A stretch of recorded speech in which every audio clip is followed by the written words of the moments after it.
Hey everybody, welcome back to Holt Growers. I'm your host, Timothy Holt, and we're talking about backyard gardening and farming today. Today's main subject is our fire pit right over here, and the new rain collection you can see behind me. So you'll probably hear our chickens in the background. They're clucking away today. It's a gorgeous, beautiful March day today. So thank you for tuning in. The sun is really high in the sky, so hopefully visibility on this video is pretty good. We'll find out. So first things first, let's talk about this rain collection behind me. As you can see, we have a new barrel. It's 350 gallons of storage collection with a 2-inch opening at the bottom. It's repurposed. It was originally had food coloring in it for some food producer. I'm not sure which. I got it secondhand, but got a pretty good deal on it. If you can see up at the top, I have it hooked up to our gutter system. There is a net at the top for any leaves and debris coming off the roof. The water comes in here. I don't know how well you can see this line right here, but we had snow, which you might be able to still see some remnants of as it's melting pretty quick. But we got a pretty decent snow this past week right after we put this in. My oldest son, Zachariah, and I put it in. He helped a lot with it. On Monday, almost a week ago, so the beginning of the week, today's Saturday, and we got to put in Monday. I think it was Tuesday or Wednesday we got the snowfall, and I'm pretty excited because our previous collection, if you've noticed in other videos, was 2 blue 55-gallon barrels. They hold collectively a usable about 100 gallons of usable water. This is 350 gallons. I can drain it completely out in the winter so it doesn't freeze and cause problems. You'll also see some black at the top. I tried spray painting it. I ran out of spray paint. The reason I want it black, well, I got sidetracked there. I'll get to that in a minute. Let's go back to the snow. So snowfall, we got 4 or 5, maybe 6 inches of snow, and off of this nice beautiful roof I have, there's a semi going by. So off of this nice beautiful roof I have, that gave us almost 175 gallons of rainwater collection that didn't go in a storm drain, that didn't go between my neighbor's house and my house, causing problems with our foundation. And it's in the storage unit so I can use it for watering in the hot summer dry days, which is great. So I'm very excited about that. It's almost twice what I would have been able to capture with the barrels, and it takes up almost the same amount of space, which is wonderful. We do have it elevated on a concrete block platform. We did the perimeter of the platform in concrete block because we had them, and then we took dirt and filled the inside to give a nice stable platform.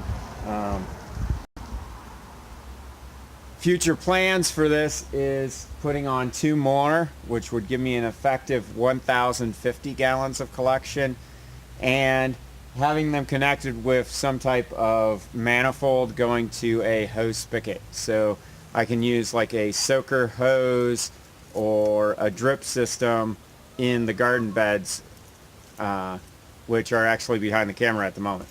You can check those out in other videos. We're working on getting them prepped. So very exciting. So very happy with this. I can't tell you how happy I am about this. The other thing that he helped me put in, which is great, I don't know how well you can see it in this shot because of the sun glaring in my eyes, but we have a new fence separating the front of the house with the back of the house. This fence is 4 foot tall. It's chicken wire. The plan is to let the chickens free range back here, so we needed a fence. We also fenced in around our patio in the back, which is going to be our crop prep area for most of the summer. And we still need to build a gate going to the patio, from the patio to the back of the yard. The other thing that was on today's agenda was the fire pit. So since we're putting in a plastic cover and making our garden beds essentially a greenhouse that way, with a high tunnel setup, we needed to move our fire pit. So our fire pit was way too close. It's only about maybe 5 feet away from the edge of the garden beds, which is way too close for plastic, and it'll melt the plastic. So need to move it. I have one stone left. I don't know how well you can see it right there, but it's a pretty big doozy of a stone. All of the rest I've moved, and now it's time to rake out that the ash that's in it.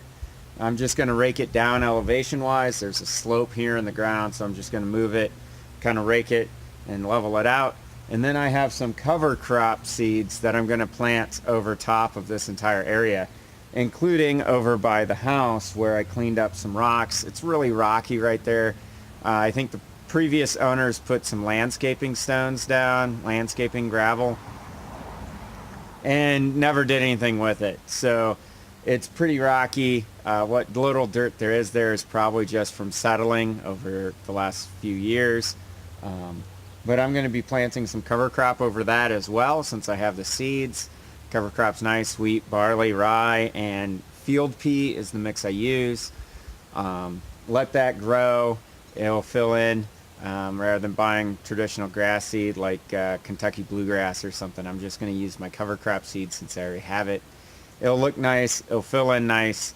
And when the chickens are free ranging out here, it'll give them a nice supplemental food source. So same thing with the ash in the old area where the fire pit was. I'll be putting some cover crop on it as well. Just to show you what I'm talking about, if you come over here with me. So right here, as you can see, it's pretty rocky. There's not much dirt there, so I'm hoping the cover crop will cover it pretty well. And then over here is where our new fire pit is going. Right here, as you can see, I'm missing that one stone, but not to worry. It's not a big deal. We'll get it taken care of. So busy day here, taking advantage of this wonderful weather that we're having. And yeah, God's pretty good to us. So the other thing is, if weather permits, which it looks like it probably will, and my energy level permits, when I'm done raking out that fire pit, old fire pit, I might start raking out the garden bed, our new garden beds. I still need to do quite a bit of bed prep with them before we're ready to plant. So pull out any invasive weeds. I do have cover on it right now, as you could probably tell in other videos if you've been following me over the winter. There is some cover on it. I am utilizing some cover crop areas from old garden beds as well, and expanding it quite a bit. I can actually show you that in this video real quick. If you look here, this is it. Now, some may look at this and go, that doesn't look like it's gonna do very well. That's a lot of OSB, and is that a bunch of ashes over there? Well, yeah, it is actually. So a little bit about this about this bed. So the three obvious plots, one has our garlic in it, the other two have cover crop. You can check out those videos covering that. And then we started a fourth one because that was the original plan, but after doing some measurements and some calculations, math is great, isn't it? I figured out that a much better use of the space would simply be making it all one garden bed with 4 rows 30 inches apart with 10-inch walkways, and I would almost triple my bed space, which is amazing. So that's what I started doing, and I bordered it out with these 2x6s, but I wanted a level basis. And if you look behind me, you can see where the ground is certainly not level. These boards are actually level. They might not look like it in the video, but if you put a plumb level on it, they are level, which is almost an entire foot elevation difference. So the idea here is I'm going to be adding compost. I'm also going to be adding some bedding and manure from the chicken coop.